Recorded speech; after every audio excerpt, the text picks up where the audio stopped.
জয়গুরু সবাইকে। এটা হলো আমাদের উপনকি আশ্রমের উপাসনা মন্দিরের ঘর। এই দেখো, সেগুলো বাবা উনি নিজের হাতে যে করে তৈরি করেছিল সেগুলো এখনও রয়েছে, এখনও চলছে। এখন আবার নতুন করে তৈরি করা হচ্ছে, কারণ এগুলো তো অনেক বছর হয়ে গেছে, তাই না?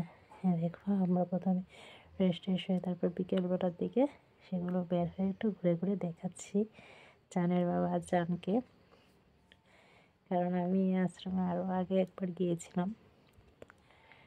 তো এটা হলো আমাদের উপাসনা ঘর, এখানে উপাসনা। আর এখানে ছাত্ররা যারা পড়াশোনা করে তাদের রুম। তখন একটু ছুটি ছিল, তো ছাত্রছাত্রীরা ছিল না। তো এই দেখো, এখানে ঘাস কাটা হতো গরুর খাবারের জন্য। এখানে মেশিন, ঘাস কাটার মেশিন রয়েছে, ভিতরে গরু আছে অনেক।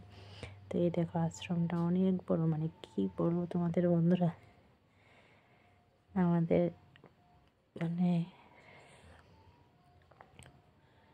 আশ্রমটা দেখাবার আমি কাপড় চোপড়গুলো যে ধুয়ে দিয়েছিলাম সেগুলো নিয়ে নিয়েছি। তো এই দেখো, মঙ্গল সাগরের পার, মঙ্গল কুটিরটা। তো এদিক দিয়ে আবার একটু বসতি আছে, তো চানের বাবা আবার সেখানে গিয়েছে দেখতে। তাই আমি আর চান দাঁড়িয়ে আছি মঙ্গল সাগরের দিকে, অন্য পাড়ে। তো এই দেখো বন্ধুরা, বাই বাই, সবাই ভালো থেকো, সুস্থ থেকো।